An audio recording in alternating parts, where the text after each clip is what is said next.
panahon ng tag-ulan, tumataas ang panganib ng ilang sakit gaya ng leptospirosis, isang seryosong bacterial infection na maaaring makuha mula sa baha. Narito ang mahalagang kaalaman ukol sa sintomas, pag-iwas at paalala mula sa mga eksperto. Ang leptospirosis ay isang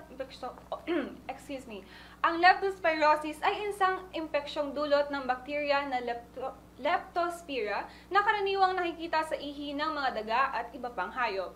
Maaari itong pumasok sa katawan sa pamamagitan ng sugat o gasgas sa balat o sa pamamagitan ng ilong, bibig at mata lalo na kung ang isang tao ay lumusong sa baha. Narito ang mga karaniwang sintomas ng leptospirosis: mataas na lagnat, pananakit ng ulo, pananakit ng kalamnan lalo na sa binti at likod, paninilaw ng balat at mata, pagsusuka, pamumula ng mata, pag-ubo o hirap sa paghinga, pagtatae at pananakit ng tiyan. Kapag hindi naagapan, maaari itong humantong sa malubhang komplikasyon tulad ng pagkasira ng atay at bato, meningitis at maging kamatayan.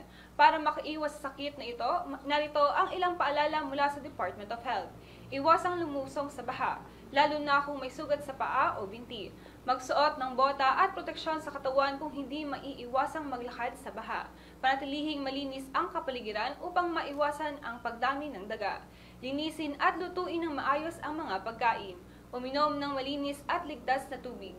At kumonsulta agad sa doktor kung makakaranas ng sintomas matapos lumusong sa baha. Ayon sa Department of Health, agad dapat kumonsulta sa health center o pinakamalapit na ospital sa unang palatandaan ng sintomas. Sa ilang kaso, maaaring magbigay ng prophylactic antibiotics ang mga health workers para sa mga na-expose sa baha bilang proteksyon. Muli, paalala ng mga eksperto, huwag baliwalain ang kahit simpleng sintomas lalo na kung kayo'y lumusong sa